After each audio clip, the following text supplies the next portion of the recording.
This is episode 100 of the 99 Forever podcast. I'm Eric Friesen, and joining me for this milestone episode are three contributors to HeavyHockey.com, Ryan Lotsberg, Bob Schmidt, and Raghu Sharma. Guys, great to have you back on the show. Hey, thanks for having me back. Thanks for having us, Eric. Of course, and not only is this the 100th episode of the 99 Forever podcast, it's also my annual Oilers season predictions podcast, and we're already 6 games into the 2024-25 season at the time of this recording. So guys, let's just dive right into our predictions tonight. After reaching Game 7 of the final last year and making significant changes to the roster over the summer, the Edmonton Oilers were widely considered the Stanley Cup favorites coming into this season.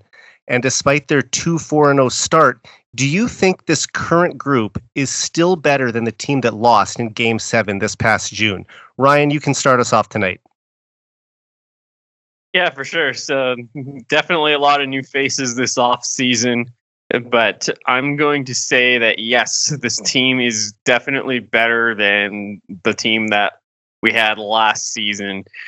I mean, first of all, 2-4 is better than 2-9-1. That's right. To start the season. A little easier to recover from that. Yeah, for sure. But no, I think the forward group is definitely much improved over last season. Like, yeah, Jeff Skinner and Victor Arvidsson to this group. You've got a legitimate top 6. Like, it's the first time we've ever had 6 legitimate top forwards. And, oh, yeah, we've got Adam Henrique on the third line as well. Right? So it's every year we keep saying this is the most depth we've ever had, but this year it's actually true. And the top end is a lot better than it has been in a while as well. Yeah, we lost Holloway and Fogle. We lost in McLeod. We lost a little bit of speed, but we replaced it with a bunch more talent. The defense is definitely worse, but I feel like the D was a big question mark for us last year as well. Like, that was our biggest weakness as a group, and that's still the case. But I think just the steps we took at forward compensate for the step back we took on defense. Especially when you consider that everyone in the Oilers' top 6 has had a 30-goal season in the league before. Now, some of them were a few years ago, but still, like you said, any defensive deficiencies this team might have, they should be able to overcome with how much offense they've added up front. You got to outscore your mistakes. 80s hockey, right? Exactly. And, I believe it was Frank Saravelli from Daily Faceoff who said that this is the strongest Oilers forward group they've had since 1988 when Gretzky was in his last season with the team before the trade to LA. So, yeah, definitely a ton of talent up front. And Bob, how does this year's squad compare to the team that won the 2024 Western Conference Championship in your eyes? Well, I do say that we are better, but I would say we're about 2 points better. I'm not entirely sold that we are significantly better. Yes, I also believe that our forwards are on paper. It's a better group. It's a deeper group. And like Frank Saravelli said, this is the best forward group we've had. I'd say it's potentially the best forward group we've had since the 80s. There's still some question marks. Obviously, Arvidsson coming back from his injury. Can Janmark and Brown continue to use the momentum they had in the playoffs? They both didn't really have really good regular seasons last season. I think we're significantly weaker on the defense group. I shouldn't say significantly weaker, significantly more question marks. We kind of knew what we had last year, and yeah, it was a weak spot for us in definitely certain areas. But the ones that we've had to replace those holes in the roster have a lot of question marks. Emerson isn't experienced. Stetcher is kind of been a 7th D-man here in his last little stretch. What does Dermott really bring to the table? That sort of stuff. Can their style fit our game? So yeah, we are better, but I'd say about 2 points better. And I mean, let's just isolate the defense there for a second. You talk about the guys who came in and the players who went out on the blue line. For that group, I mean, there were some fans suggesting that, Emerson might already be just as good as Cody Ceci. And we know that he was a player that was often a whipping boy in Edmonton, but could maybe the veteran experience that Ceci still have been more valuable, even if he was coming in at maybe 3 times the cost of Emerson? Yes and no. We knew what we have with CC. We knew his strengths. We knew his weaknesses. I think, if anything, just the way he was a roster, he is not a top 4 D man. He was definitely more of a bottom pairing, but he's a solid bottom pairing. So, did we really acquire another top 4 guy that's better than what we already had in CC? I don't really see that. But that's still a question mark. Like, these guys are out to prove that. And Emerson only had 30 games of experience too, right? So, I mean, asking him to handle top 4 minutes this early in his career is a lot, even if he was the top defensive defenseman in the AHL 2 years ago. It's one of the biggest jumps in hockey is the AHL to the NHL. And I mean, look at Desharnais as well.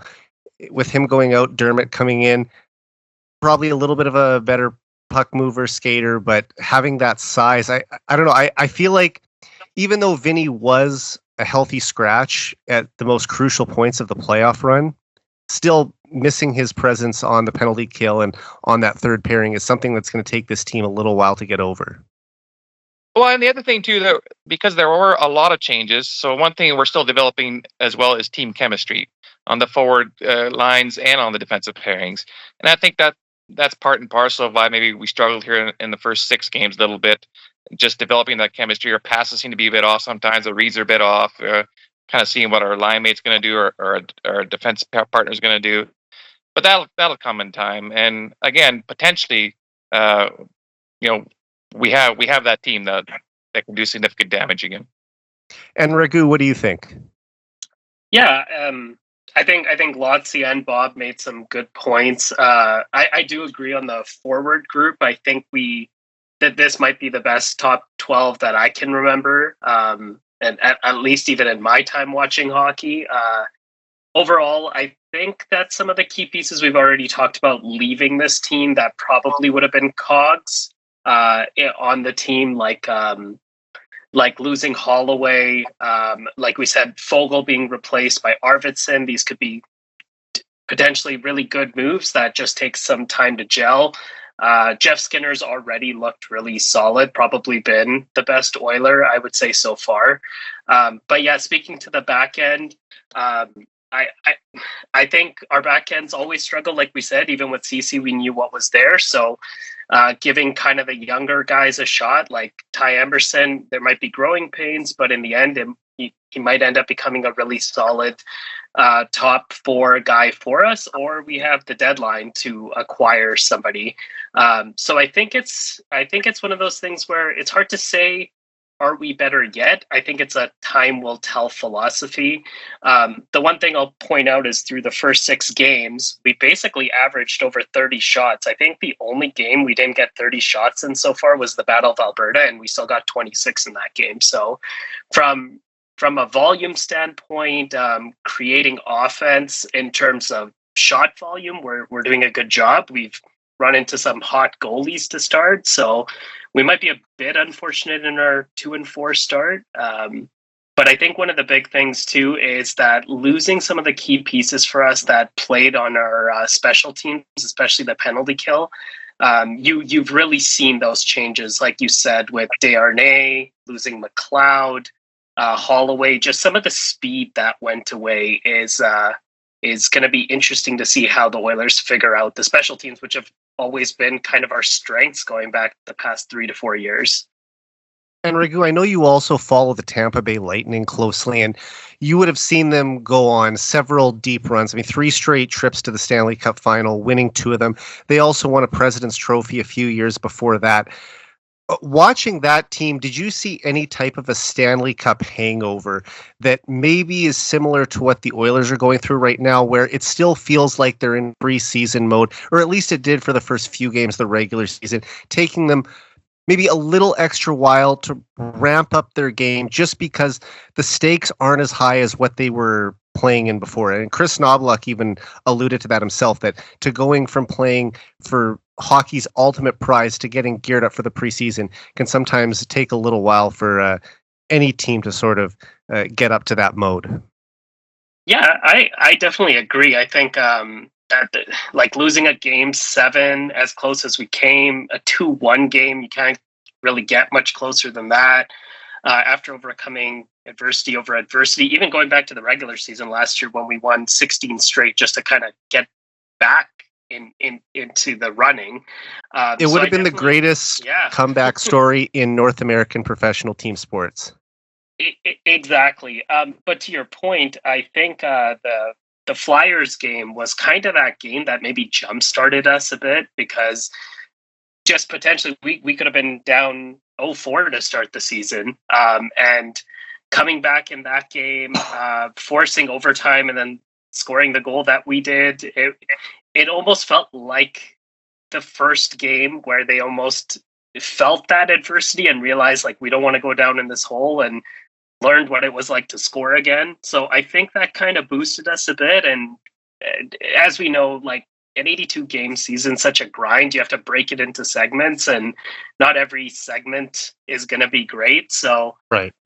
It's always better to maybe start a little bit slow, but I still like how we've started from just being more of a shooting team. I feel like that's something we've always lacked, and the urgency is there a little bit more, which is good to see. And Ryan, I'll bring it back to you. Having seen this team go through some rough patches last year and be able to come back from that, especially just a dreadful start to the first 10, 11, 12 games of last season, does that give you the confidence that even though this team isn't off to the start they would have hoped for this year, that this is something they can recover from? Oh, 100%. Like, I'm not even a little bit worried. Like, I don't think they're going to rattle off 16 wins in a row like they did last year. But they're not going to have as bad of a start either. No, I don't anticipate another 9-2-1 start either. Like, I did predict a slower start for this team this season just because there's so many new faces and the question marks on defense. And I didn't like the way Stuart Skinner looked in camp. Like, I know he got onto the ice a little later than he wanted, than he would normally do, because of the long playoff run. And like, he didn't look good in the preseason at all. Like, I went to one of the open practices and he got lit up like a Christmas tree. Like, it was not pretty. It's like, I have him on my fantasy team. Good. That's also fair. But then you have to weigh that stock of how much do you put into preseason. And I guess by the last, hopefully 2 or 3 games, you're starting to dial it in a little bit. Yeah, but they weren't. No, they weren't. That's the thing. They weren't. But at the same time, I think one of the biggest reasons I didn't get concerned about them only having one regulation win in the preseason this year was that there were years during the decade of darkness where the Oilers would go 5-2-1 in the preseason with Taylor Hall and Jordan Eberle and Ryan Nugent-Hopkins leading the way. And you think, okay, this is the year it all turns around. And of course, then it would maybe even get us out to a little bit of hope early in the season before it was quickly dashed away. And we'd end up picking at the top of the draft again, which ultimately worked out, getting guys like Draisaitl and McDavid. But still, I just thought, even though they're not killing it in the preseason, it's not something I'm going to be too worried about. But now, like you said, you get into the start of the year, still looking to get back above 500. This is when they really need to say, okay, guys, let's not dig ourselves too deep of a hole again. Yeah, and that's just one last thing I was gonna say is, if we remember, October hockey is always like this. Like, I'm not gonna try to be too negative towards the Buffalo Sabres, but they're that team that usually starts so strong, and then hopefully Jeff 8 isn't listening to this episode. Yeah, I know, right? but I was gonna make that point more specifically about the teams that spent money this year. Like, weren't the Predators the team that spent the most money in free agent signings, and they're 0-5 to start? I still think they're going to make the playoffs. So it just depends on if you think somebody's season's going to be over just because they start slow. The Colorado Avalanche is another team that started very slow. So yeah, I mean, what did they were 0-4 and they finally got their first win in overtime against the Ducks. Yeah, something.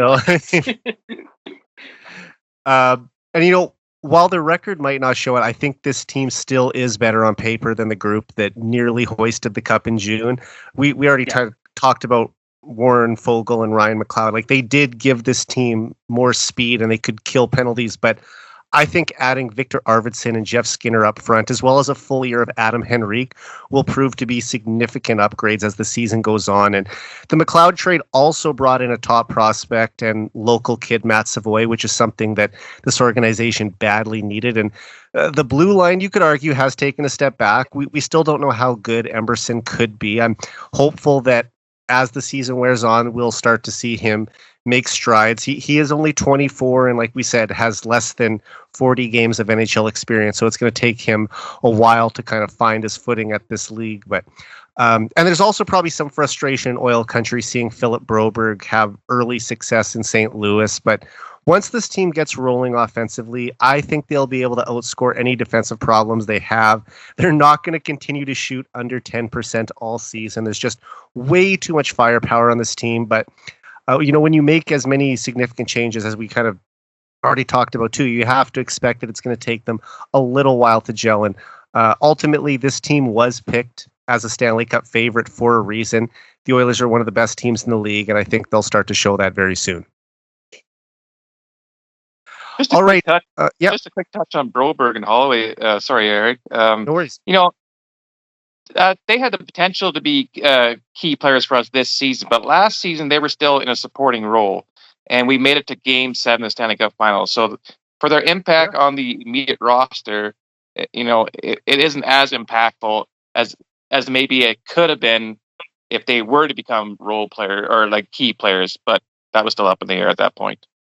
Yeah, and I mean, Holloway had that thumb injury in his final game of college hockey that probably delayed his development by at least half a season to a full season. So who knows, maybe he would have taken a bigger step by now if that wouldn't have happened. Broberg played fewer games in the NHL last season than he did the year before. So you didn't really know what you had in him. And I think it kind of showed the confidence that Knobloch has, that he's willing to change his lineup in a pressure cooker situation like the Western Conference Final and bring him in. And that coaching decision, like many of his last season, worked out.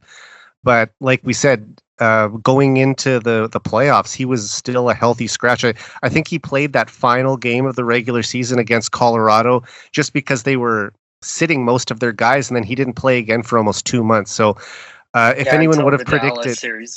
until the Dallas series. So if you would have predicted at that time that he was going to be an important player, I mean, what happens if he doesn't get brought in the playoffs last year? Maybe he does end up signing for 1.1 or 1.2 this season. That as much as we appreciate that he played a part in getting the Oilers to Game 7 of the final, that little run, whatever he played 10 games between the conference final and the Stanley Cup final, definitely elevated his stock and was the reason he was offer sheeted.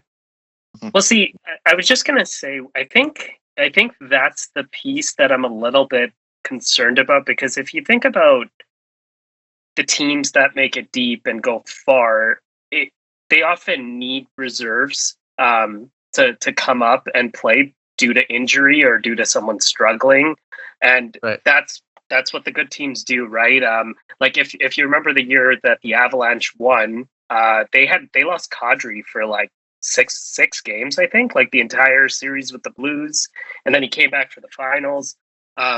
The ability to have depth is so crucial because you just never know how injuries play a part in the playoffs. I think we in some ways benefited against Dallas because Dallas was pretty banged up by the time we faced them. So, and the Oilers' blue line has been mostly healthy in recent years, but exactly, hopefully a guy like Travis Dermott ends up being the number 7, and there's an upgrade on that right side by the time they roll into the playoffs. Mm-hmm. All right, who do you think will be the Oilers' most improved player this season, and why, Bob? All right, quick question. Are we taking a guy who played a full season with the Oilers last season, or anybody who played with the Oilers last season? You know what? For this one, anyone who played for the Oilers. Okay, well, it's probably a two-way tie for me anyways, but I'm going to go with Corey Perry. I think even Corey Perry himself was disappointed by the way he was unable to contribute in the playoffs. And I also feel like he might feel a bit lucky that he got re-signed again. I think I speak for a few of us that were surprised to see Corey Perry re-sign with Edmonton. So there'll be that extra motivation to prove that last year was kind of a one-off. And I think we'll see Corey Perry potentially score double-digit goals And for a fourth line forward, that's great for depth scoring. So I see a very fully motivated Corey Perry who has something to prove, and as a veteran, which could potentially be his last season, he wants to go out with a bang the way Corey Perry does.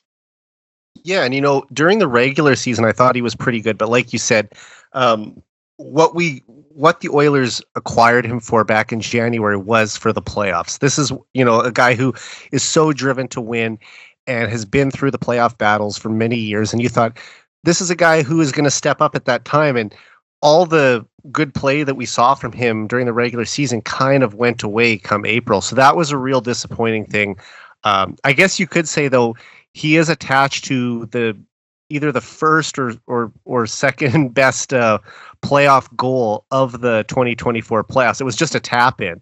But if you want to talk about it, it's either the goal McDavid scored against Dallas or the play in Florida where he diced through the whole team and set up Corey Perry for that tap in. But, even though he wasn't the one who was driving that play, I guess he still did get the tally there. So hopefully that will not be his last great moment in an Oilers uniform, and there will be a few more goals next year in the playoffs when they get there. Raghu, go ahead. Yeah, for me, I think that's a simple one. I think it's Connor Brown. I was actually at the game. I think it was against Washington when he scored his first goal. Yeah. Last year, after how long it took him to get that done.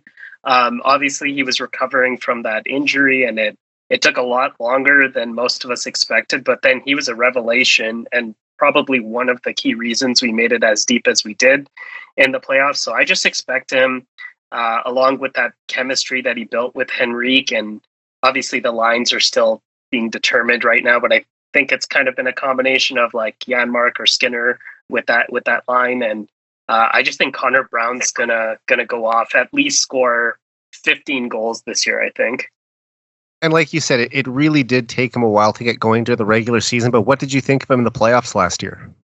Oh, I thought he was awesome. And just even on the penalty kill, he contributed all around. And I think he even said it after he scored that goal, and the way the arena just kind of erupted for that goal. It's like he felt the embrace from the city, and I think that fueled him. And I even remember players like Adam Henrique talking about that. He's just like, I've never seen like this kind of cheering before, no matter what team I've played for. So I think a lot of people, once they come to Edmonton and actually play here, see what it's actually like when the team's behind your back, and also when the team's not behind your back too. Yeah, no, but great point by you. I mean, to be in a hockey mad city like Edmonton and to score a goal like that, they recognized him. A standing ovation for a guy who went 3/4 of the season without scoring a goal. That probably also, aside from making it to the final, really cemented the fact that he wanted to come back and be a part of this group again next season. And Ryan, who do you think will be the Oilers' most improved player this year? I mean, I like both of those choices, and I think that month or however long Perry had off last year, 2-3 months, I think that really hurt his production at the end of the regular season and into the playoffs. And Brownie's a really good one. Hard not to say he's not going to improve. Now, I kind of have two here. I wasn't realizing that this had to be someone that played on the team last year. My first it doesn't choice, have to. You can go whoever you want. My guy is Ty Emberson. Okay. Love it. I think the organization put a lot of pressure on him as soon as they got him. Like everything Stauffer was saying about all the analytics and the things everyone was saying about him, the fact that he got paired with Darnell Nurse right away in camp, and that's where he started game one, is on Darnell Nurse's right side. I think it was just a little much for a guy with 30 games of NHL experience. He may grow into that, and he may not. But I've seen some good things from Emberson. Like in the preseason, I noticed he was far more active in the offensive zone than I thought he was going to be. Like I was thinking defensive defenseman just going to stand at the blue line for the entire time when we're in the O zone. But no, he gets in deep. He pinches. He makes decent reads away from the puck in the offensive zone. It's like I think there's potential there. in his own end, he's always looking to make a play. Like, he doesn't panic. Like, he doesn't fire it off the wall or rim it like Josh Brown does. He has some composure, but there's also been a few times where he's just lost his head. Like, I was at the season opener watching. He had like a 10 to 15 foot pass to Ryan Nugent-Hopkins available in the neutral zone, but instead he ripped it up the boards to Connor McDavid and turnover. There was another play in the Dallas game. He made a really good play to kind of change his speed in his own zone when he was getting trapped between two defenders on the wall. He kind of stopped, and that opened up a passing lane. But then he passed it right to the Stars guy's tape, right? So it's like, oh, that was a really good play, and then you messed it up, right? So there's just a little bit more composure that he needs, and I think he'll get. And I just don't think he's quite comfortable in his new surroundings yet, but give him time. He'll get there. And if you think back to August when the Oilers made the trade to send Ceci to San Jose in return for Emberson, I think a lot of people view that as a cap-saving measure so that they could match the offer sheet for Broberg. Obviously, that didn't happen. The Oilers were just covering by making sure they had a defender to play the right side with Broberg heading out. But in your opinion, would you rather have Emberson on this team at $950,000, or would you have preferred that they keep Ceci at $3.25 million? Given if I had a choice, I'd say Ceci because he's the better player right now. Like, I think Ceci took a lot of heat here unnecessarily. He made a lot of mistakes, especially in the playoffs. Like, his playoff, he was playing too high in the lineup, though, right? Sorry, he was playing too high in the lineup, though. I don't even necessarily agree with that. Like, I think he was like a low end second pairing guy, or he'd be a really good third pairing team or guy on like a championship contending team. And like that's what I was more thinking. Like, ideally, you'd probably rather have a more, proven or high end, I guess you could say, top four defenseman, so that he wouldn't have to be playing in that position, and you could have him as a really solid third pairing guy. 100%, but like on a team with Connor McDavid and Leon Draisaitl making as much as they do, and with Darnell Nurse making 9.25, you got to have value somewhere. And I thought Ceci was good value, but 3.25 million on the cap.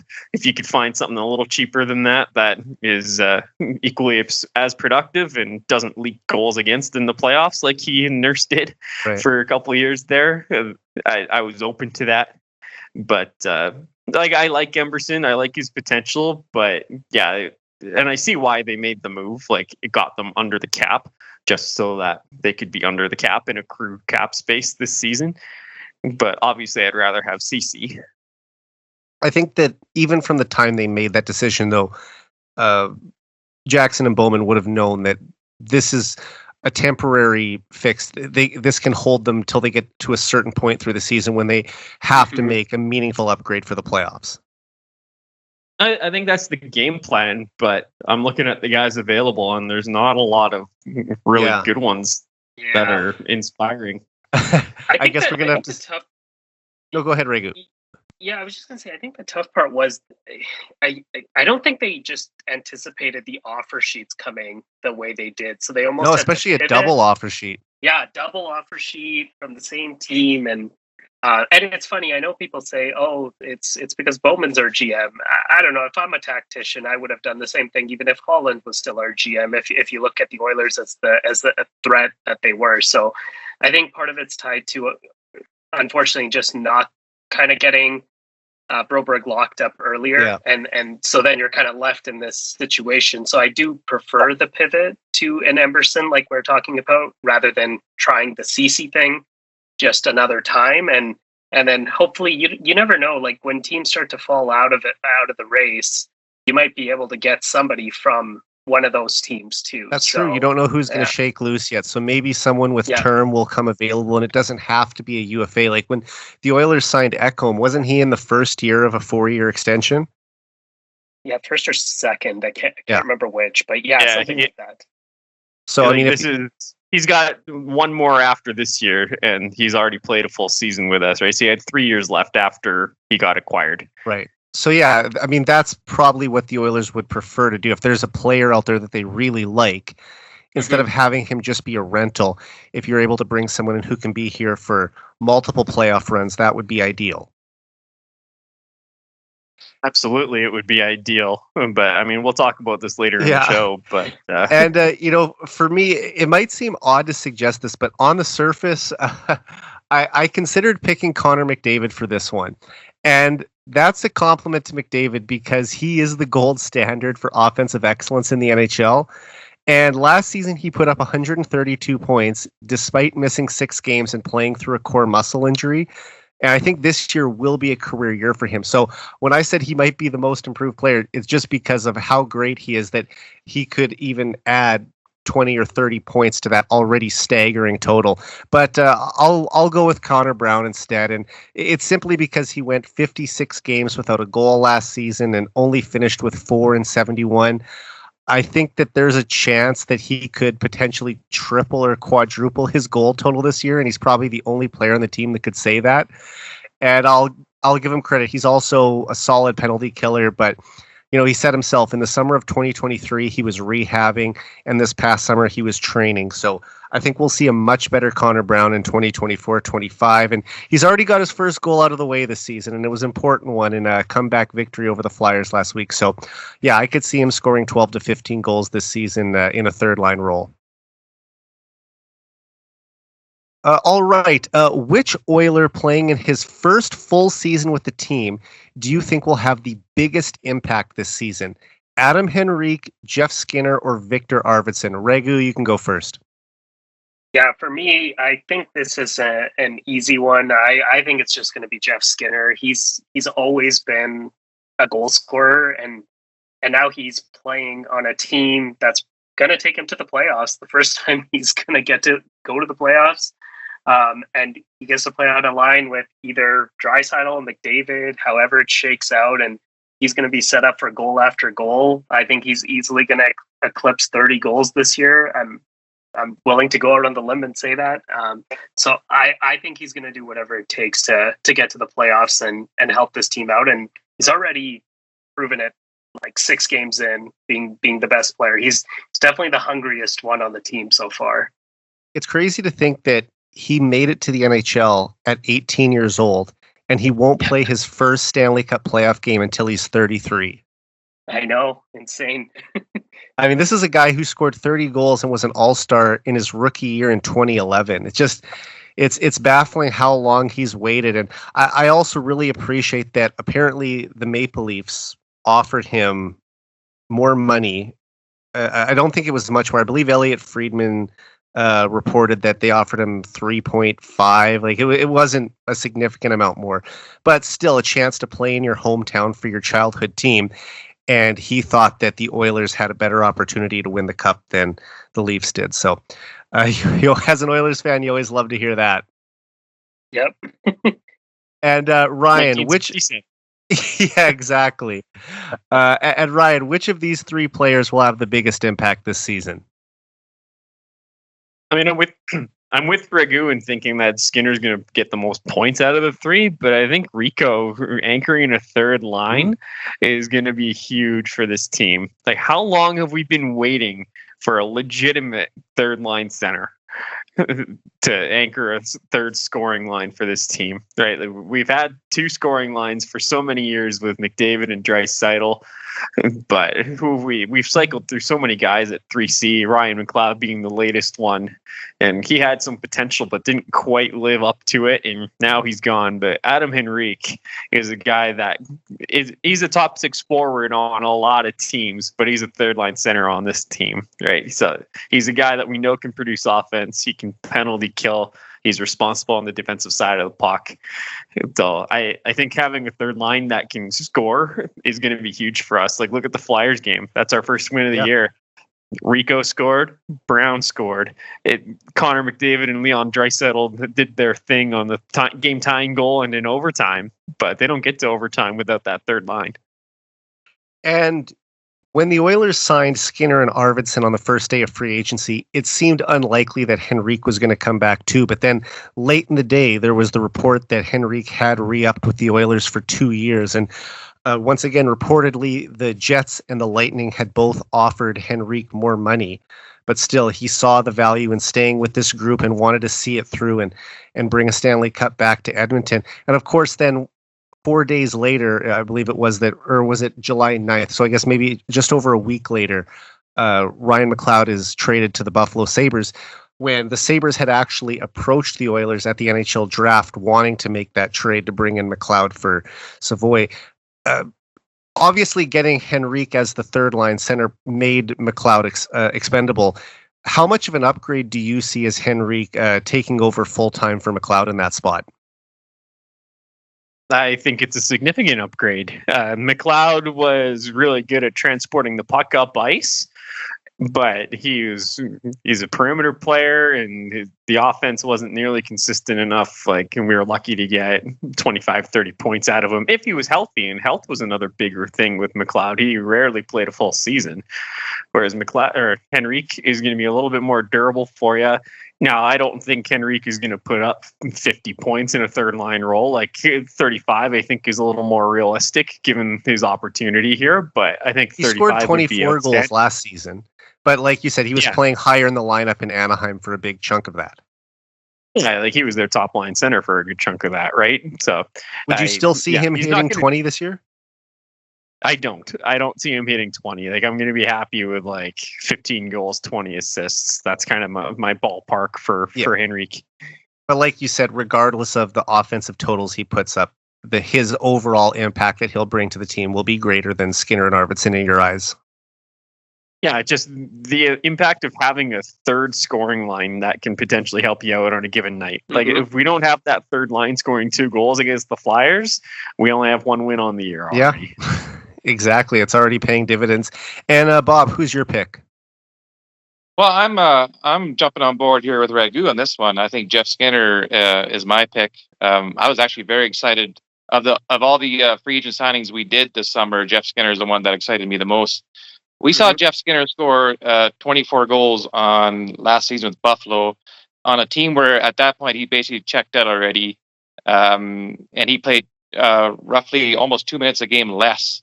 And so he was scoring 24 goals. So how much more so now on a team where he is going to be playing, top 6 minutes the majority of the time. And on a freewheeling, high-flying team. And Skinner has speed. That's never been a weakness of his game. I see a potential for a 30-goal season for Jeff Skinner. He is one of those guys that if Nuge continues to struggle on the power play, that Skinner will probably see some time there, maybe in that spot as well.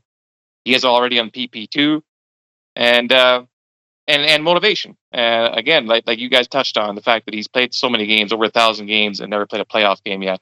He is fired up to be here. So, question marks for him basically are toughness. He's not really a gritty guy, but we have seen him in his first 6 games already be part of some scrum, so that might be coming into play a little bit more into his game, maybe with the Oilers, and his defensive game. Buffalo was never really known for any kind of team defense, so I doubt there was too much emphasis on your high-scoring forwards to have a strong defensive game. Here with the Edmonton, he'll be a lot more accountable for that part of his game, so he'll also become a better complete player as well. So for me, it's Jeff Skinner, and if he does score, 30 goals, he's basically already making up the goals and what we lose with Fogle and McLeod together. Yeah, that's a great point. I'll go with Jeff Skinner as well. He averaged 32 goals per 82 games over the past 3 seasons, and even for a team that's as talented as the Oilers, you can never have too much firepower up front. And he's already potted 2 goals early on this year. And other than McDavid, Skinner is probably the best natural goal scorer Draisaitl has ever played with. So as soon as those 2 click, I think that the Oilers will have a very dangerous offensive duo on the second line. And even though there's a growing number of Oilers fans on Twitter that want to see Skinner replace Nugent Hopkins on the power play, Skinner is known for being a consistent even strength scorer. He's only had double digits in power play goals once in his 15-year NHL career, and that was back in 2013-14 with the Hurricanes. So I think he should be expected to put up 25 goals this year, even if he's not on the top power play unit. And while I still expect Arvidsson and Henrique to be key players for the Oilers in 2024-25, I see Skinner having the biggest impact on the team overall. All right. Speaking about a different Skinner now, Stuart Skinner started 57 games in goal for the Oilers last season, and Calvin Pickard started 20 games. What do you think the split will be this year, and what is your overall confidence level in this goaltending tandem, Ryan? All right, so a little bit of math here. We got, Skinner played 59 games last year. I'm fully expecting it to be a little bit less than that, partly because it was a lot of hockey he played last season. Now, a couple of those were in relief appearances too, but yes. Yeah, 100%. I know, as I said earlier, he got onto the ice a little bit later than he normally would this summer, so perhaps a slower start. They might not want to work him as hard early in the season as they have the last couple seasons. And there's also the possibility that he might get chosen to play in the Four Nations Cup in February, I believe it is. So, and if they go on another deep run, they got to prepare for that. So I don't think he's going to get up to 59 games. However, I think it'll still be in the mid 50s approximately. And so far, it's been about a 2-to-1 ratio. Like Pickard has had 2 starts, Skinner's had 4, and I think that'll be a fairly consistent ratio throughout the rest of the year. I think Skinner will get up to 55 or 56, and Pickard will be 26, 27, somewhere in there. Yeah, and we're starting to see that more and more in the NHL, that it really is a 2-goalie league, especially in the Western Conference. And the Oilers might not have a Shesterkin or a Vasilevsky that you can lean on for 60-plus games, but at the same time, if you have a goalie who you can count on to play, like you said, maybe once every 4 games, that can be huge just to take a little bit of the workload off a guy like Skinner. And Bob, how many games do you think Skinner and Pickard will each play this season? Well, I think Galati's in the ballpark for me as well. I do think it'll be between, right around 55 level. I'm not going to say 59 again, but I might take a step down and say 58. I think a lot of it's going to ride more on Pickard than it does on Skinner. I think Pickard has more to prove than Skinner. Obviously, every goalie every year has to prove they belong there. Every goalie wants to prove they're number one. Every goalie wants to prove they're better than the next guy. So you're always trying to prove yourself as a goalie. But Pickard was a pretty highly touted goalie prospect early in his career. In Colorado, I had drafted him in hopes of him becoming a number one goaltender for them. And he never reached that potential yet. So I think he has that. He's something to prove that he belongs in the NHL, even if it is a number 2 role. He came in nicely for us in last season, especially in the playoffs. But 8 seasons he spent even in the minors, where he spent more games in the minors than he did in the NHL. For 8 seasons, 4 of those he wasn't even the starter. In his 3 full seasons in the NHL, where he played more NHL games than minor league games, only 1 season was he a starter. Well, I think when they signed him last year, wasn't he expected to be Rodrigues' backup in Bakersfield? Exactly. And so you go from being the number 4 organizational goalie to the number 2 for the bulk of the season and nearly get your hands on the Stanley Cup. So I think there's more to prove from him than there is from Skinner. Now, having said that, Skinner does have that tendency to let him the week go from time to time, but one of the stats that I look at quite a lot when I look at goaltending is quality starts, and that are games where they had a save percentage that was above the league average in that game. And Skinner in his last 2 years as a starter, 53% is the league average. Skinner has averaged 60.9% for quality starts, and that's on the good side of the scale. That's better than 4 goalies in their last 2 seasons that have either won a Vezina or been nominated for a Vezina. And those are the names of like Staros, Ottinger, Vasilevsky, and Demko. Skinner has out-quality started them in games, and yet he hardly ever gets mentioned in those breaths. So Stuart Skinner has a potential, I say potential, to be a top 3 to 5 to 3 goalie in this league. And that's better goaltending we've gotten in a long time, steadily in an Oiler uniform. Well, I mean, if you look at last season, when the Oilers went on their 16-game winning streak, during that time, Skinner had numbers that were in the top 10 or even top 5 in the league. Now, obviously, a winning streak is going to boost that up a little bit after kind of a rough start for himself and Jack Campbell when he was still up with the team. But for you to think that he has the potential to make it into the top 5 someday, I mean, that would be incredible. I personally would be happy if he even settled in on the lower end of a top 10 goalie. But, right now, if you had to look around the league, I'm not asking for an exact number, but do you see him more as a middle of the pack, like 14, 15, 16 goalie, or where do you think he lands? No, I see him hovering around the number 10 spot, to be honest. And with that potential, but see, he's not even in his prime yet. He's only going to his third season now as an NHL starting goalie. Yeah. So there is that, and he didn't have a huge sophomore slump. The Oilers had a huge slump with Skinner being their starting goalie there, but Skinner himself didn't have a huge sophomore slump, and he rebounded nicely, and he was solid for us down the stretch. And he also has that game steal potential that you need from your number one, and he did steal a handful of games from us, not just in regular seasons, but also in the playoffs. And Raghu, what do you think the split will be this season? Yeah, I think it's going to be something similar. Like, I feel like it'll be that 57, 58 games with like 24, 25 for Pickard. I do agree. I think Pickard specifically has looked like a more serviceable backup than maybe we could say we've had in a while. Someone that I feel like you can rely on a little bit more. That you're not just going to kind of get shelled out playing your backup the way we have in the past. And he performed well in relief performances even in the playoffs. I think with Skinner, it'll be interesting. I think it's going to be a lot tied to how well this defense adjusts in front of him.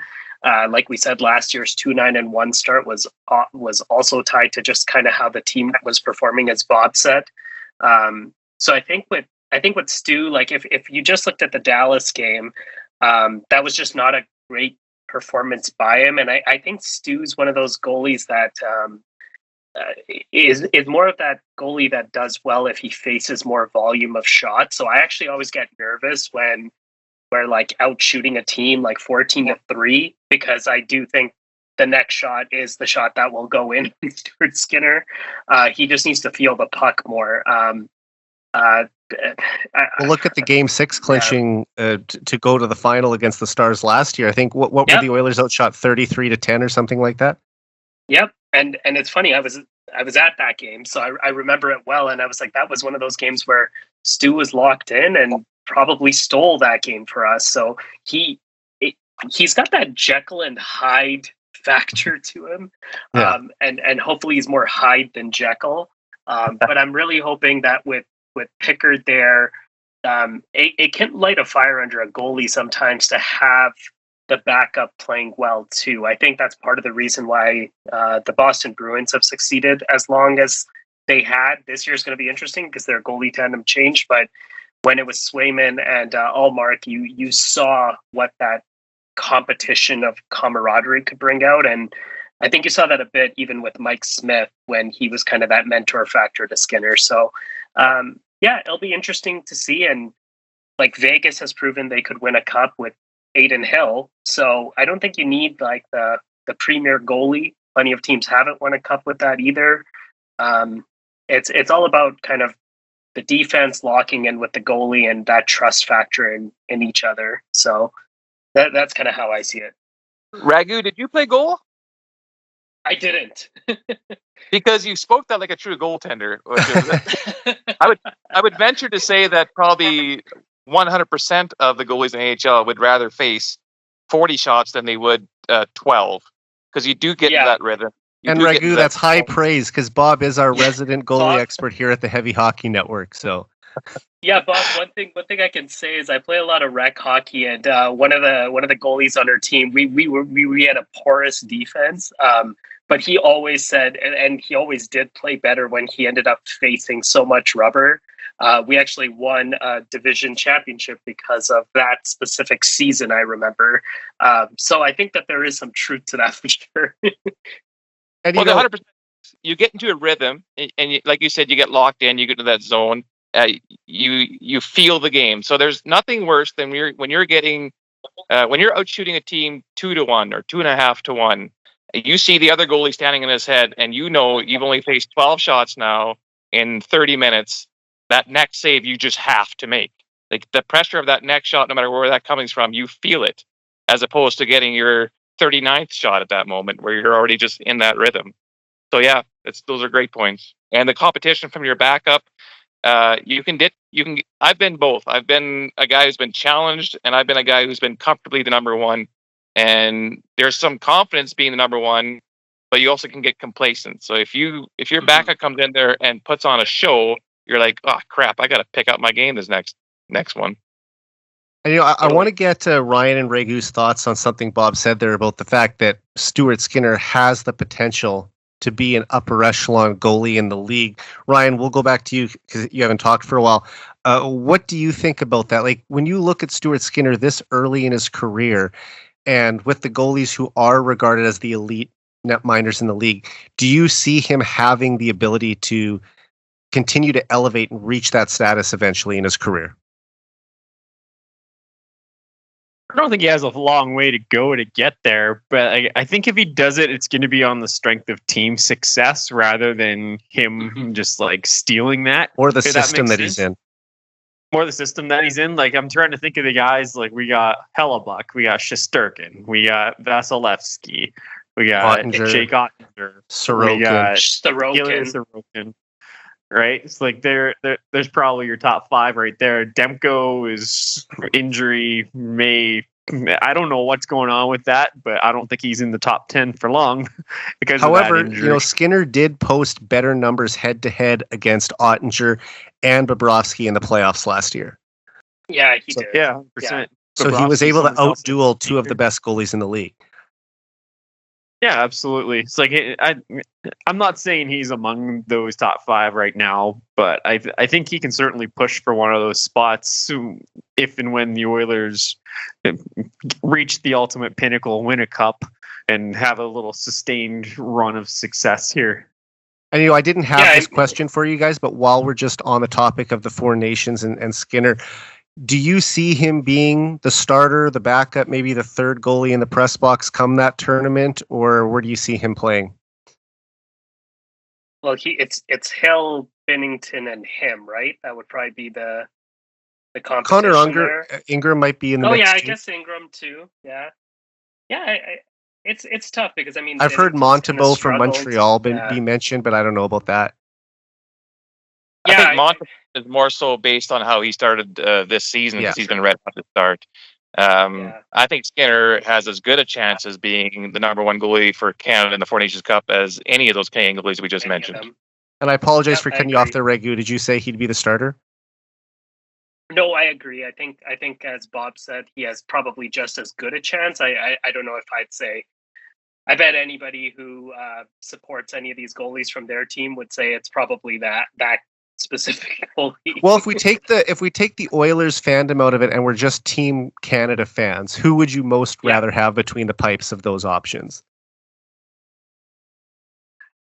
For me personally, and I am taking the Oilers fandom out of it, but I do say Stuart Skinner. And Ryan? Yeah, I'd say it's either Skinner or Binnington for me. I was going to say Binnington. The GM of the team is Doug Armstrong from St. Louis, so I'm almost certain that Binnington will be on the team. Yeah, that makes a lot of sense. Yeah, whether or not he's the starter, there's no way Binnington isn't on this team. Yeah, and he probably deserves to be on the team too. So. Yeah. I think Binnington's always shown that he has that skill set in him. The only thing I don't like is his extracurriculars after the whistle. I don't know why he does stuff like that, but he's a bit of a spaz other than out that, there. Yeah. You remember when Marc-Andre Fleury wanted to fight him so bad? I know. I remember that. And that's tough. When Fleury wants to fight you, you really got because he's probably like the nicest guy in the league. And he's late in his career at this point, so it's not like this is like young Fleury with a lot of piss and vinegar. This is like in his second last season. So I don't know. I just thought that was kind of funny. And I'll say Skinner starts 54 games and Pickard starts 28. And, since the Oilers reached the final last spring, Skinner played an additional 23 playoff games. So that's 80 games combined between the regular season and playoffs for Skinner. And with the Oilers expecting to be back in the final in 2025, I don't think they want him playing close to the 60 game mark during the regular season and risk him potentially getting burnt out on another long playoff run. It's hard to say if that's what happened in the Vancouver series or not, or if it was just that he needed a mental reset. But as for my confidence level in this tandem, I think Skinner has shown that his ceiling is very high, but he also can be prone to those stretches of inconsistent play. But however, he's a career 908 goalie, which is solid. And I think he'll only continue to improve over the next few years. And I hope that you're right, Bob, and that he does become one of those top tier goalies in the league. But like I kind of already said, if he settles into being the 8th, 9th, 10th best goalie in the league, somewhere in that range, I'll still be very happy with that, because the Oilers can score so many goals that if they're even getting 900 plus goaltending on a regular basis, they're going to win more games than they lose. And one thing that should also be mentioned is that he's played in 6 playoff series over the past 2 seasons, winning 4 of them. So I think that experience should prepare him for future playoff runs as well. And as for Pickard, he's not a flashy goalie, but he's just a steady backup. And he might be regarded on the lower end of backups around the league because, as you kind of talked about, Bob, he spent the majority of his career in the AHL. But I just think if you pick when to start him wisely, he can be a reliable backup for you. All right. And even though we are still 137 days away from the trade deadline on March 7th, we're going to look ahead to how CEO Jeff Jackson and GM Stan Bowman can upgrade this roster for another cup run in 2025. So I want to ask you guys, how many trades do you think the Oilers will make in season? Which positions in the lineup will they look to upgrade and address? And bonus points if you can name a player on the Oilers, or name a player that the Oilers should be interested in acquiring. Bob, you can go first. This was probably the toughest question of all the ones that you have prepared, just because there's so many variables, injuries, number one, and performance. So for me, I think it's still kind of the obvious one that we've been looking at since the off season was about our strengths on the right side of our D, especially in the bottom 4. These the 3 guys battling it right now with Emerson, Stetcher, and Dermott. Those are still question marks. All 3 of them are question marks. I am a believer in Emerson can become that guy, but he still has to show it. So I do think that could be the potential for us to make moves. I will say that the Oilers will make between I'm going to go 2 to 3 trades during this season. I'm not saying they're all defense related, but that will be the focus probably for the first upgrade we might need. I'm even going to go so far as to name some names, but I did look mainly at guys whose contracts would be expiring because they'd probably be a rental player for the playoff stretch. And I look at guys like Travis Hominick in Ottawa, even David Savard in Montreal. These guys are both 34 years old, veteran players who can have some calming presence back there on the D. And have we totally ruled out even Cody Ceci making a comeback in some way, shape, or form? I don't think so, especially because of how well liked he was in the room, very close with the Oilers core guys, and I don't know what the deal would look like, but yeah, that could be a potential pick. And just hearing Travis Hamonick's name is giving me flashbacks to 2017 with the rumors of him being dealt for Jordan Eberle. Yeah, that's right. I was wondering because I know he's been mentioned before in trade rumors, and I was trying to remember who the Oiler player that was, but it was Eberle. You were banging. I'd probably rather have Hamonick in 2017 than I would in 2025, though. I was going to say, what year is this, Bob? Hamonick? Yeah. It's like I saw someone tweet the other day, the Detroit Red Wings would have such an incredible lineup if this was 2017.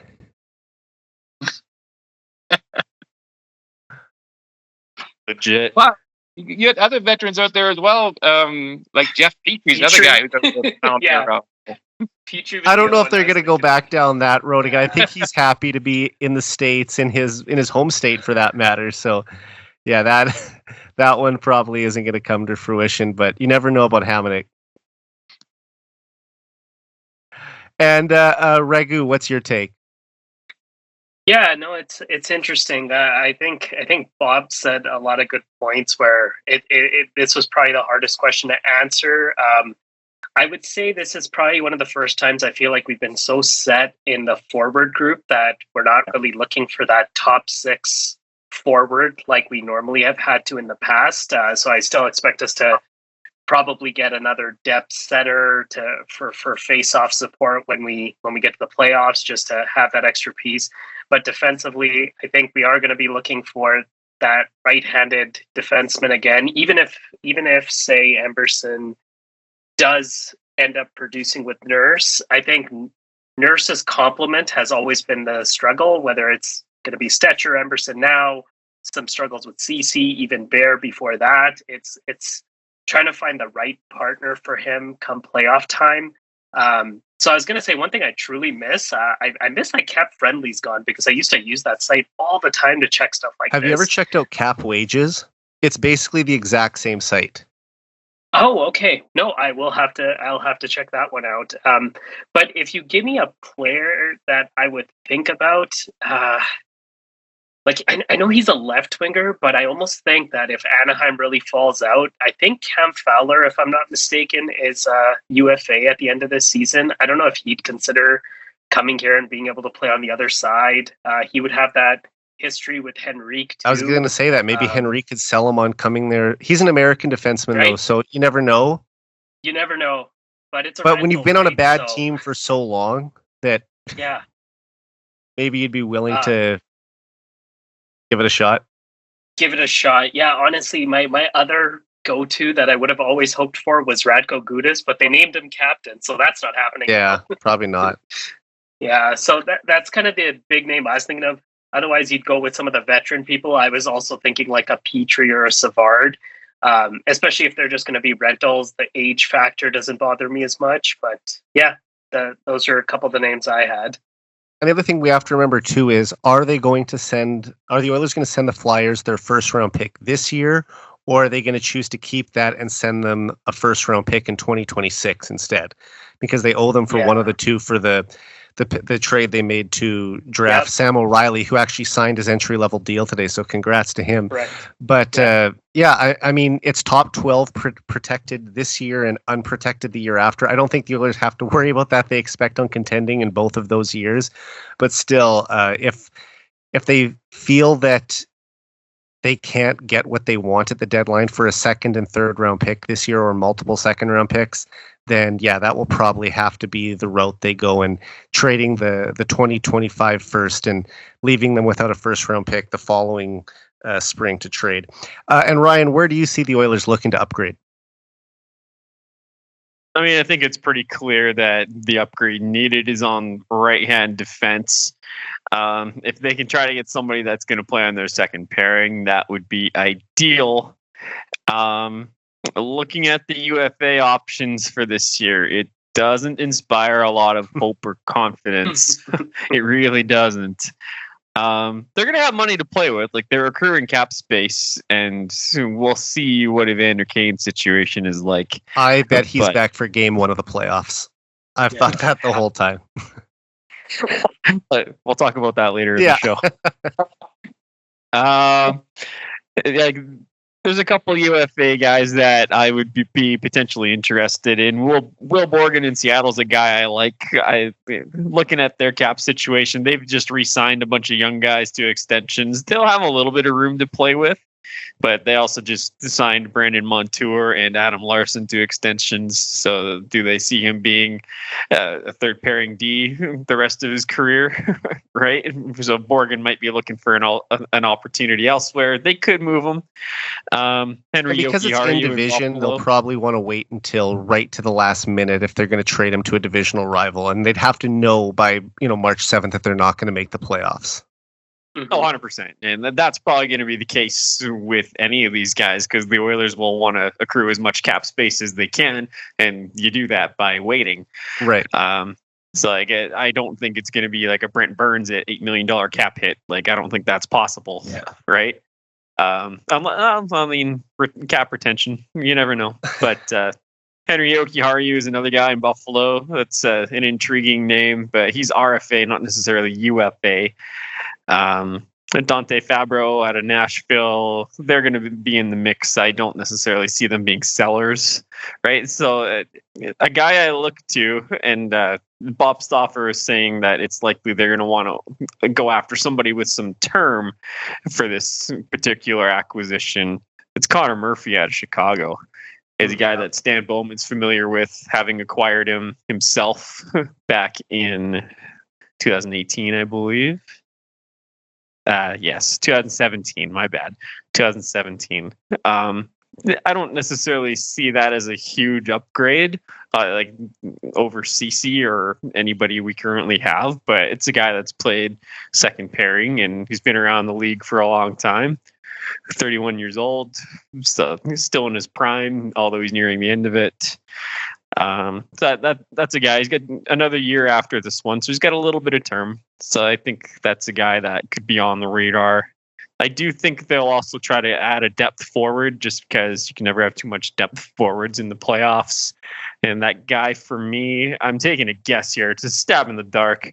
Kevin LeBanc made Columbus on a PTO. He certainly wasn't worth I don't know what he got paid in San Jose, 5 point something. Like, that was always an overpay. But so maybe they could get him for a mid to lower round pick, like a 4th or 5th or something like that. Yeah, he's on a league minimum contract. It would be a mid to late round pick. LeBanc was on those Sharks teams that played against the Hawks a lot during Bowman's time in Chicago, so he's got some familiarity with the player. So that's just a shot in the dark. Yep. And, for me, I'll basically piggyback off what you're saying. And I think right defense is, well, personally, the only area that they really need to upgrade before the trade deadline, especially since Kane will be returning at some point this season or postseason. I would rather the Oilers spend multiple assets on a legit top 4 defender than dividing them up and bringing in 2 depth pieces.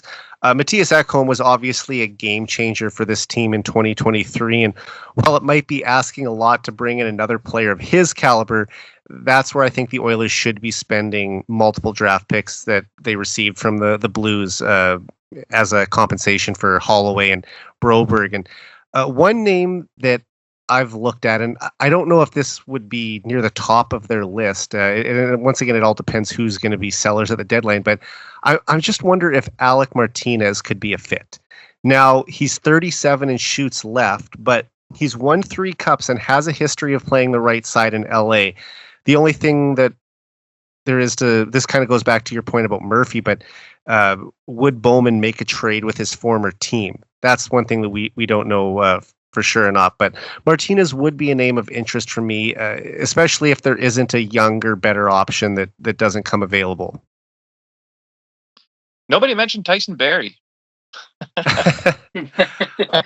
Once again, similar to the CC situation, I know he's very well liked with the Oilers core guys, but I feel like if that was a name that they were really interested in bringing back, they would have just done it in free agency. Yeah, I agree. He would already be on the team but I do like the idea of, I mean, at the same time, the role that you'd be putting him in would be on the 3rd pairing, and I don't think that his game sort of fits that. So you probably want a more physical, larger body in that spot. Not saying it has to be Vinny Desharnais big, but someone who can sort of handle the grind a little more than you'd probably want from Barrie, who's about 5'10".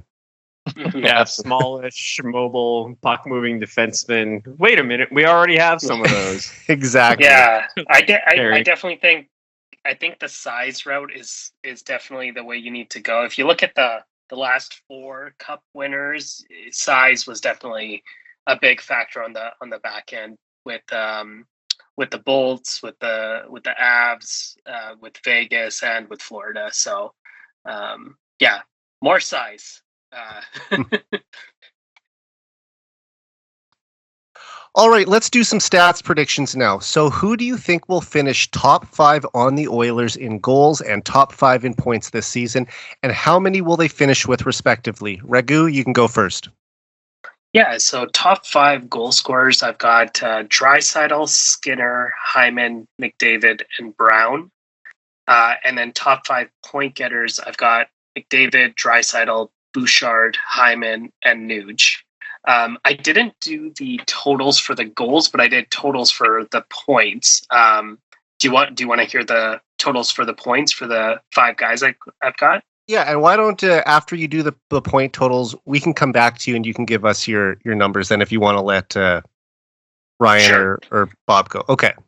Yeah, so for McDavid, I know you've got him eclipsing his total from last year.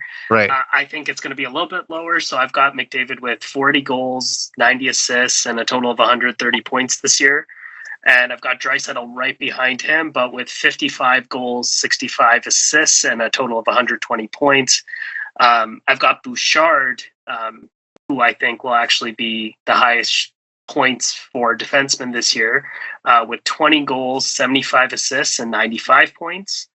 Hyman, a little bit of a regression year with 45 goals, 35 assists, and 80 points.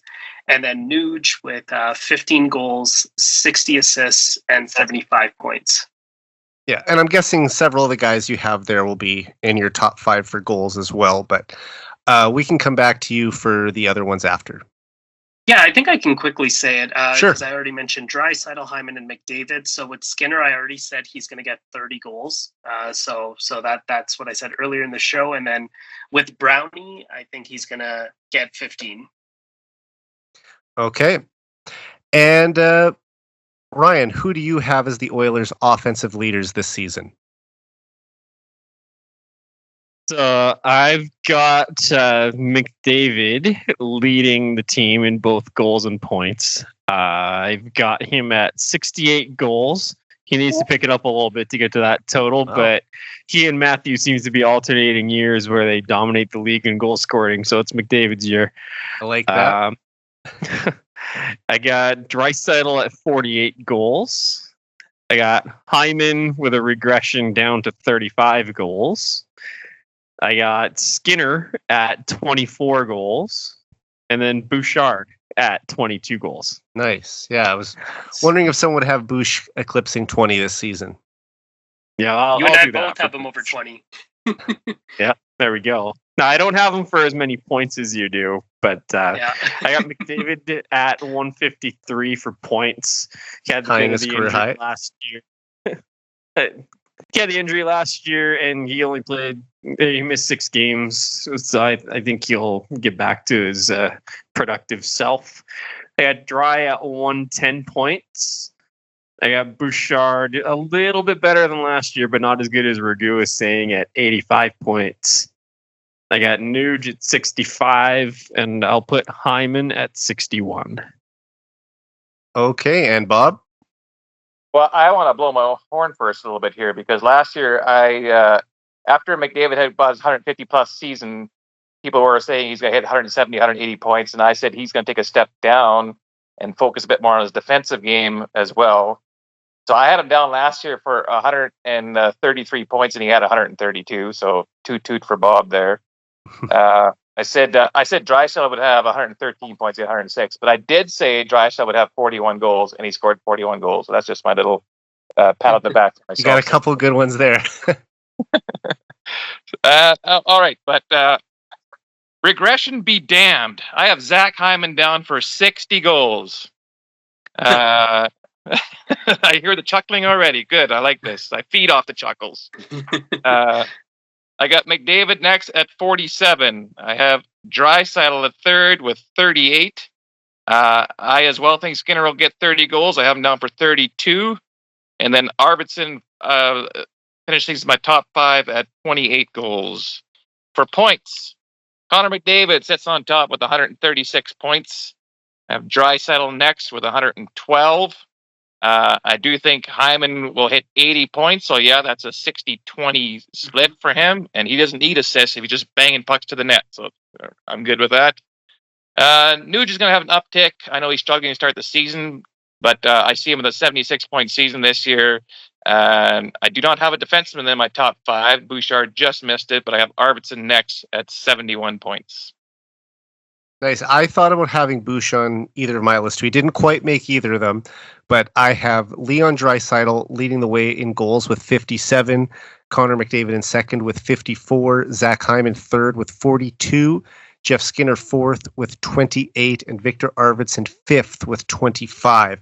And as for points, I have Connor McDavid in first with 164, Leon Draisaitl in second with 131. And now this, I should say I didn't have Bush for top 5 in goals. I do have him for top 5 in points, excuse me. Bush coming in at number 3 with 92, Zach Hyman in fourth with 76, and Ryan Nugent-Hopkins in fifth with 75. All right, I want to get your Pacific Division predictions now. Where do you think the 8 teams will finish in the standings? How many points will they each have? And which teams from the Pacific do you think will make the playoffs this year? Ryan, you're up first. All right, I'm going to work from the bottom up here. I got the Sharks at the bottom. Doesn't help that Macklin Celebrini's already on the IR. I got the Ducks in 7th. No surprises here so far. I got Calgary in 6th. Seattle in 5th. LA in 4th. Again, no surprises so far, but here's a little bit of a shuffle. We got Vancouver at 103 points. I got Vegas in 2nd at 107 points. And that means that, yes, the Oilers are going to win that first division in however 30 since 1987. 1987. Oh, it's easy math for me. Well, maybe not because the dates are all messed up. But anyway, 37 years, 38 years, somewhere in there. But 108 points for the Oilers. They narrowly squeak out a division win over the Golden Knights. And how many points did you say you had the Oilers finishing with? 108. 108. Okay. And Bob, how do you see the Pacific Division playing out in 2024-25? Oh, how do I see the Pacific Division play out in 2024? Oh, wait, Ryan, sorry. And I didn't get you. You said those are your 3 playoff teams, right? Oilers, Canucks, and Golden Knights? Those are the top 3 in my division. So my 8 playoff teams in the Western Conference are those 3 plus the Kings. So you have the Kings in a wild card spot. Okay. Yep, Kings in the wild card. And then I've got Dallas, Colorado, Winnipeg, and Nashville in the Central. It's the same 8 from last year. I think there's too big of a gap between them and the other teams that missed last year. And the teams that were close are just going to regress. The Blues went young, and the Wild are in cap trouble. So I just don't see any of them eclipsing those other teams. Utah. Yeah. They started strong. Start the year. It started strong, but yeah, not feeling it. All right. And Raghu, what does your list look like? Sorry, did you want to go to Bob first? Oh, sorry. Yeah, we cut off Bob. Okay, go ahead, Bob. Sorry. I know when I'm not wanted. That's fine. That's all good. No. I got the. I'll also start from the bottom to the top. I like that strategy there, Lotsies. But I got the bottom 2 flopped. So I got the Ducks finishing 8th there with 62 points. I got the Sharks only 1 point better at 63. I got the Flames sitting at 77. And here comes my first surprise. In 5th, I have the Golden Knights regressing and missing the playoffs this year. How long can they sustain this? I don't know. It might be more wishful thinking on my part. I'm not sure. I'm trying not to go with my heart, more with my head. But I got Vegas missing it here. It's sitting at 79 points. I got the Kings at 88. I got the Kraken next at 89. And then the Oilers are going to sit in second place at 106 points. I do have the Canucks winning the regular season division. Oh. I think they might end up having to trade for a goalie to get there. But I have them sitting on top of the 116 points. Any reason specifically why you think the Canucks finish a little bit ahead of the Oilers? And 116 points. Yeah, that's high. They're going to. I'm a big believer. I'm a big believer in Rick Tocchet. I think he's done wonders with that team and turned a lot of players into something that they probably aren't. And they really want to play for him. My biggest question mark overall is goaltending. We've seen sides of Miller, of Besser finding his game again. I just think they have that team chemistry on the ice there that once they get going, they're a bit of a powerhouse. I do tend to think they peter out in the regular season and end up fizzling a little bit in the playoffs. And that's where it matters. So to heck with the division title. We should worry about the playoffs. Would be nice to see another banner up there next to the one that they just hung 2 weeks ago. And obviously, I'm not saying I'm cheering for the Canucks to win the division title just so I'm right with this thing, but that's just the way I put it down, pen to paper. I think 3 banners would be good next year. 1 for the division, 1 for the conference, and 1 for the big one that we all want. Well, I think all 4 of us are on the same page for that wish. Yeah. So Yeah. not a lot of arguments there. And Raghu, now sorry about that. Over to you. What does your list look like? No, that's okay. Yeah, I've got. I'll also go bottom up. It's easier. I've got the Sharks at the bottom. I've got them for like 47 points, followed by the Ducks for 55. Then I've got the Kraken for about 77. I've actually got the Flames just missing out. More so because I don't want them to finish with a high pick. So I'm gonna hope they go for some wins here with 79 points. Then I've got the Kings actually with 99, followed by Vancouver with 101, Vegas with 105, and then the Oilers with 110. I don't think it's enough to win the President's Trophy, but I think they'll win the Pacific. And how many of the teams make the playoffs? So of those, I've got the Oilers, Vegas, Vancouver, and the Kings making the playoffs. And then I've got Winnipeg, Colorado, and Nashville making the playoffs. I still believe in Nashville.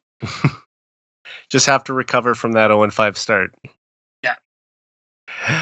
Okay, for mine, I'll follow the same kind of formula we've all been doing. I've got the Sharks in 8th with 57 points. I've got the Ducks in 7th with 69. Flames in 6th with 72. Kraken in 5th with 87. Kings in 4th with 92. The Golden Knights in 3rd with 98. Canucks in 2nd with 104. And the Oilers in 1st with 112. I put these predictions out on Twitter back in the summer, so I'm going to stick with them regardless of how the early stages of this regular season have gone. And the only thing I considered doing was dropping the Kings from a wild card spot and having potentially 5 teams from the Central based on Nashville, sort of like we thought they were going to be better than they are. But I'll stick with what I have. I'll say the Oilers, Canucks, Golden Knights, and Kings make the playoffs. And of course, like we said, we all have, except for Bob, have the Oilers winning the division title. So not the be all end all, but it would be something to finally end that long drought that they have been seeking for almost 4 decades now. All right, I've asked you guys to each come up with 3 bold predictions about the Oilers for this season. It can be a prediction about the team, an individual player, a prospect, or anything Oilers related. So we'll go around the table with 1 prediction at a time. Bob, you can start us off. What is your first bold prediction for the Oilers this season? All right, I'm going big. I'm going big or going home. So I already told you that I have Hyman down for 60 goals, so that is already a bold prediction. Yeah. So not only is that a bold prediction, but Zach Hyman wins the Rocket Richard Trophy with his 60 goals. Wow. That's a good one to start with. It's going to be hard to top, but Raghu, over to you. Oh man, I don't think mine's as bold as that. I think the Oilers will hit 50 wins on the season for the first time because they just can't seem to do that at all. They're going to win the division and they're going to win the West. A 3-for-1 special. I like that. And Ryan, go ahead. I don't know how bold this one's going to be, and you've kind of already alluded to it earlier in the show, but I don't think Evander Kane plays a regular season game this year. Yeah, and I don't know if he might be ready in mid-March and they decide, you know what, we're just going to give it that extra 2 weeks to make sure everything's okay. And people can say it's cheating or not, but look, we've seen other teams around the league, Tampa, Vegas, use this to their advantage. There's no reason the Oilers can't as well. And I would rather have a healthy Evander Kane ready to go for game 1 of the playoffs when the Oilers are going up against a wild card team, possibly the Kings for the 4th straight year. Maybe it'll be Nashville if they sneak into that spot. So, yeah, I mean, look, not having Evander Kane for part of the Stanley Cup final and the games he did play, he was hurt, was a really tough blow to the Oilers. And if he's 100% healthy, maybe they do end up winning the cup that year. I'm not hinging it all on one player, but it certainly would have increased their odds. So I don't mind that idea of having Kane take a little bit extra time, heal up all his wounds, and just make sure that he is ready to go when the most important time of the year starts. Yeah, and we got to remember 2015 when Stan Bowman's done this before with Patty Kane prior to the 2015 playoffs. Going back even a little further. So yeah, Bowman has been down this road before then. And Bob, back to you. Okay, Olivier Rodrigue gets a call up at some point this season, and he impresses to the point where in 2025-26 we see a Skinner-Rodrigue tandem. I know Pickard has one more year left, but he will be going down to Bakersfield and solidifying our minor league goaltending down there. I like it. Yeah. I mean, this is the time for Rodrigue to do it. He's a 2000 born, right? So he will be turning 25 late in this season. So you'd like to think at some point that if he's going to make it to the NHL, this is the time. So I hope that you're right about that one. And Raghu, you're next. Yeah, so I think with this one, just because I project the Oilers to score the most goals of any team this year, I think all 12 of our forwards will be double-digit goal scorers this year. Wow. That would be huge, too. I mean, even if like some of the guys like Janmark or Perry can also eclipse 10 goals, that would really help, especially take some of the offensive load off McDavid or Draisaitl when they have a rare off night. Yeah. And I truly believe this one just because I think our bottom 6 is bolstered, bringing back the same guys who have had success in their careers prior, but with the chemistry they built in their playoff runs, I think they can all do it. Even Podkolzin too, right? I mean, he scored 14. Pods. He had 14 as a rookie 3 years ago. Yep. So if he could get back to that total, that would be great. Ryan, you're up again.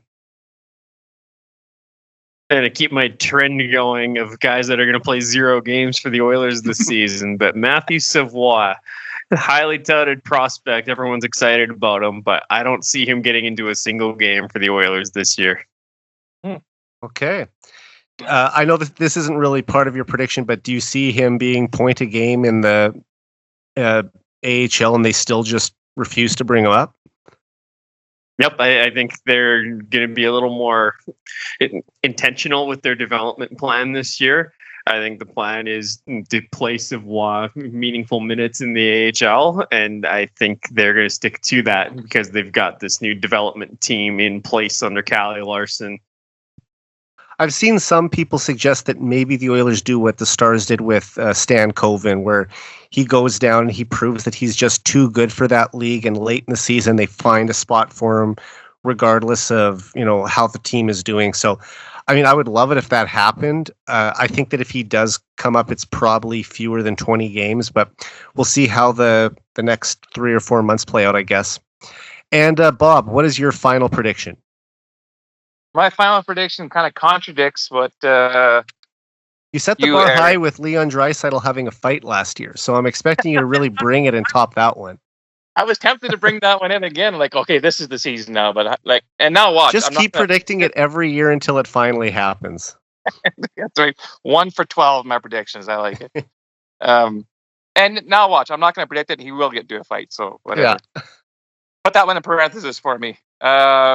But my third one kind of goes against what you, Eric, and Lotzi said about Evander Kane. I do think he will come back before the playoffs. Kane is a self-proclaimed fast healer. Now, obviously, last year he probably came back too soon, but he might. We'll see how much truth there is to that. But this is where my bold prediction comes in. Evander Kane does not finish the season as an Edmonton Oiler. Oh. So I know we want Kane to be the playoff version of Vander Kane that we all imagine him to be. But in reality, he's only been that guy once, and that was his first year with Edmonton, where he averaged over a point a game. He is a career .66 points per game player, and in the playoffs, it drops down to .56 in a time where you want people to pick up their game. Also, in 15 career seasons, he's only ever played 2 seasons where he played every game, and both of them were shortened season. In 2013, he played 48 games in a 48-game season, and 2021 in the 56-game season. So he has that injury-prone side to him as well. So not only would we have a rusty Kane coming into the playoffs per chance, but if we do not tackle, if our right side D does not improve the way we want it to, he could be a huge chip in moving a guy out to say, I don't know, why don't we throw a random name down that I researched steadily for to see if this would work? Ryan Pudak of the Islanders. Maybe they need a guy like Kane in their lineup, and we could use a guy like Pudak. Now, he does have a limited no-trade clause that kicks in on March 1st, so the Oilers could deal him before the March 7th deadline. I just have a feeling that they probably wait until the summer to maybe shed that $5 million in cap space, or 5.1, just because you never know what kind of injuries you're going to have down the stretch, and you get rid of a guy like Kane and you get into some injury trouble in the second or third round of the playoffs. He'd be a guy that you would really be glad that you still have in the fold. So unless that there's a trade out there for a defenseman that they really need to move Kane for, I see what you're saying with your prediction, but I think that they would hold on to Kane, and maybe it might be hard to expect him to get back to what he was during the 2022 playoffs. But in fairness, when he was healthy or playing at the top of his game in the past 2 seasons, he has looked pretty good at times. It's just that when he was playing with an injury, that's when we really saw the decline. I mean, how many goals did he have last season? What was it, 24, I think? Yeah, so I'm a Vander Kane fan. I'm a Vander Kane fan. And like you're saying, like he had an off season last year in another lineup with the injuries, and he still scored 24 goals. So well, imagine if he takes over on the third line and you move Podkolzin down, and then you're trying to find room for all these guys in the lineup. That would be huge. And now you're having, Ryan, you were talking earlier about having 3 scoring lines with Henrique. Well, Evander Kane makes that even more of a scoring line. Yeah, absolutely. I just don't think that Kaner's like Bob said. I think you said, I don't think that Kaner's going to be the same player coming back. So like he's going to be the bottom line. Well, he's an aging power forward, right? So I mean, like the thing is that I thought he had really great speed when he first got to the Oilers. You look at some of those 2-on-1, 3-on-2 goals they scored off the rush when Kane was paired with McDavid in 2022. He could really fly out there, and now it looks like he's probably lost at least half a step. So, it would be more of a methodical game. He'd be playing down on the third line with Henrique and Brown, I guess, maybe on the other side. But yeah, it's interesting. We'll have to see how that plays out with Kane in the next few months. And Raghu, what is your final prediction? I kind of hinted at it with my points one on Bouchard, but I think he gets 95 points, and I think he finishes the highest points D-man and wins the Norris this year. Woo! Wins the Norris. Nice. Wins the Norris. And as we know, points are always rewarded for that trophy. I don't agree with it, but that's how it's been, and that's why I would think he would win the Norris. It should have been like that more back in the 80s, because if you think about it, Paul Coffey was consistently not only just leading the league for defensemen in points, but he was regularly in the top 10 in the league, and there were years where he wouldn't get it.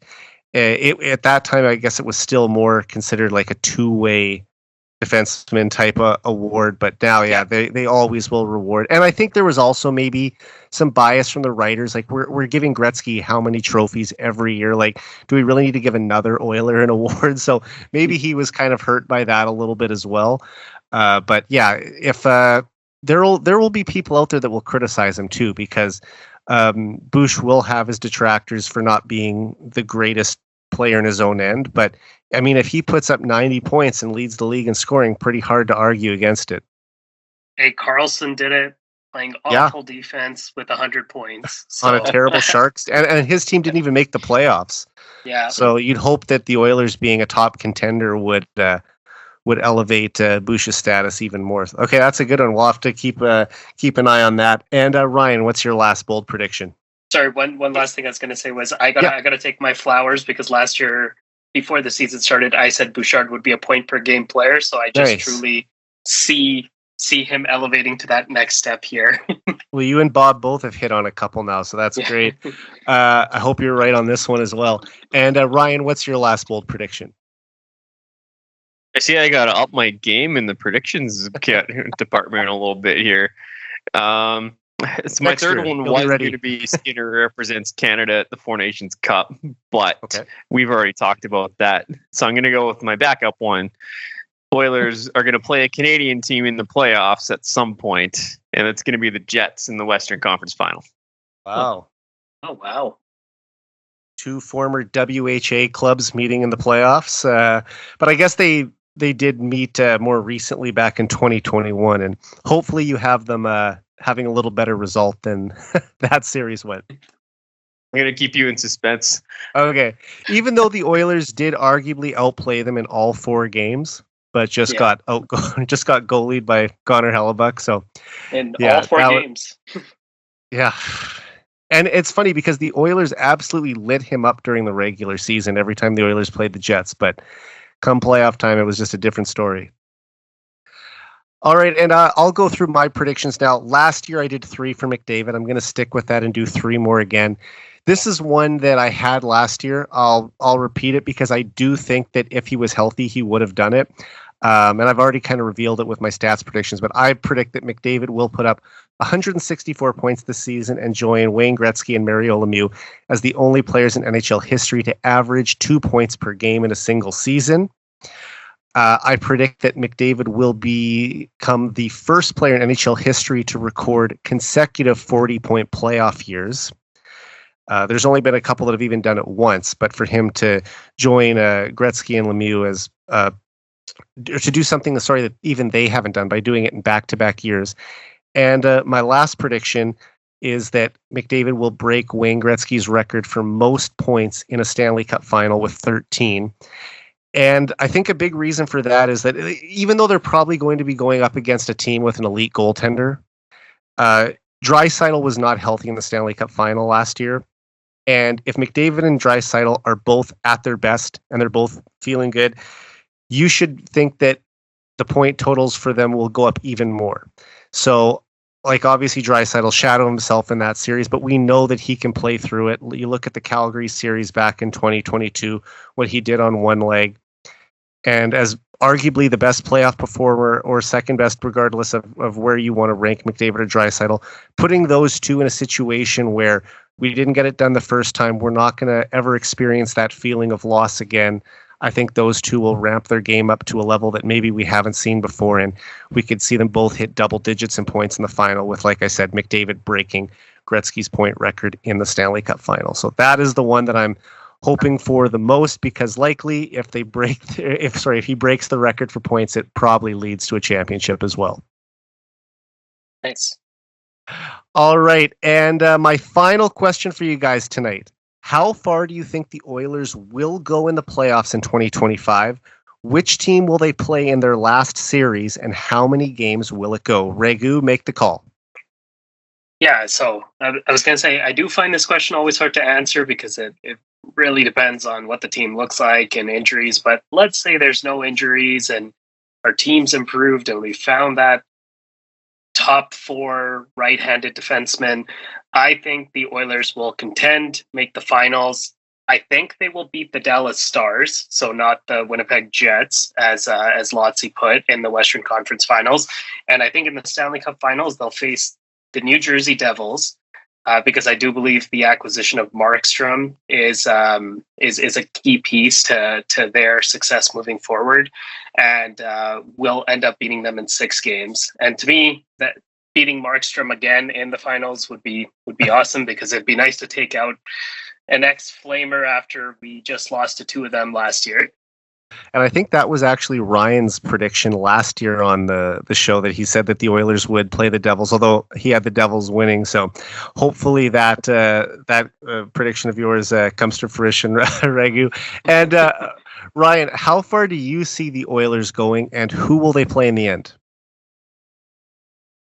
This Oilers team, it's going to be an interesting season. Now, I've had an idea about where this team would finish ever since last summer, 2023, when I was doing my season predictions for last season. And I do have the Oilers going all the way to the very end and hoisting that bright, shiny Lord Stanley's mug. I remember you saying last year that you couldn't predict them to beat the Devils because you didn't want to be a jinx. Well, and look where that got us. So you're the reverse jinx this year. Yeah, we're hoping.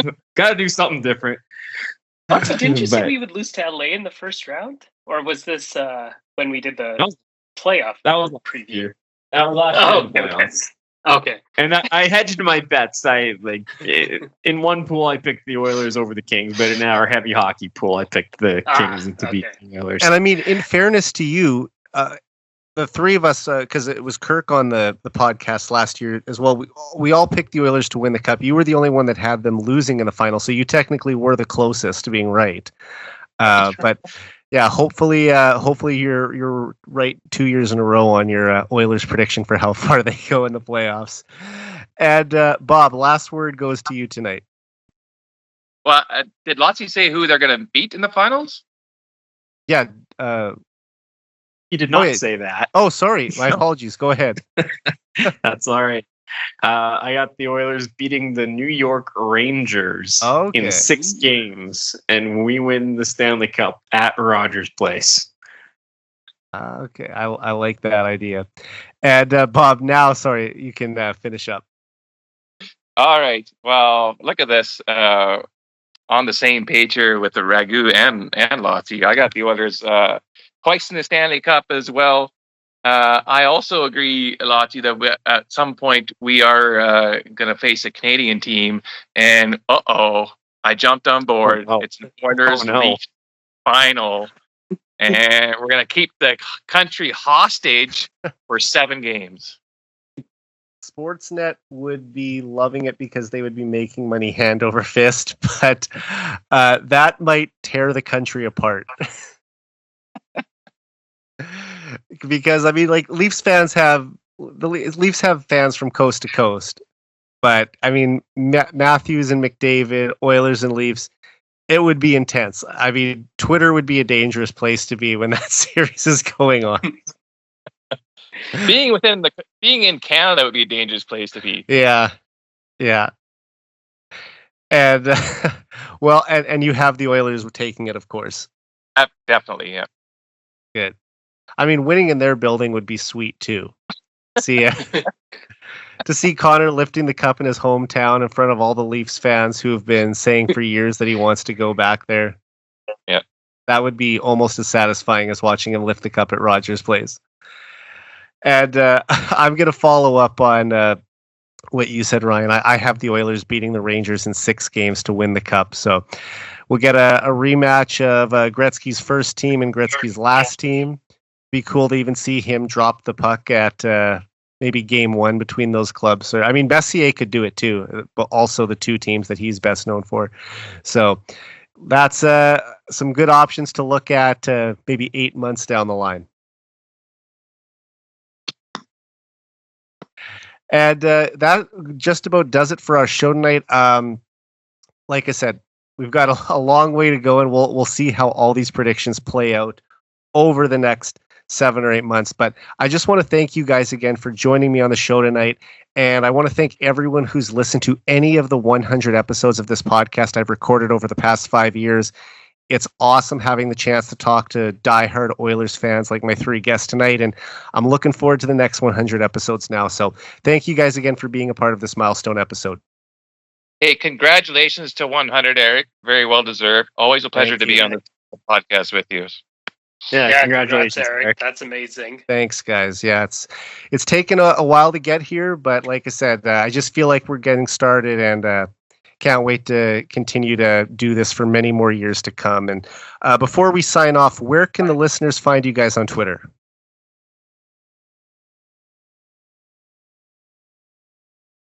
Well, I'll go then. So Anyone yeah, jump go in? for it, Bob. I'm just at Bob Goalie 1. I do most of it. I've actually been staying off there during games as much because I'm trying to watch the game more, so I'm not really commentating as much during the game. But that's where usually will you see some hot and sometimes lame takes from me, and will jump on board and ridicule me at your leisure. And Ryan? Yeah, so you can find me on Twitter at LotsRyan, username Lotsy.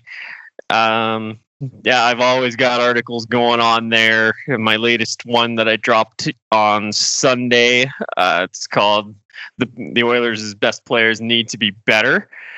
So it's a little bit of a shot down the bow at some of the top players on the team that have struggled to start the season, but.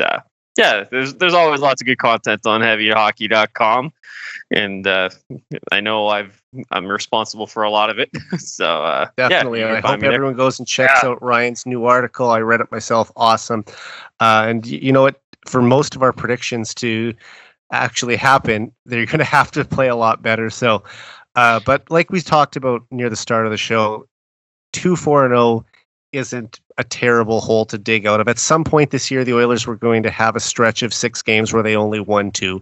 But I'm confident that this team can put together a 5, 6, 7 game winning streak at any point this season. So they can easily recover from this, and I fully expect that they will. And Raghu, where can people follow you?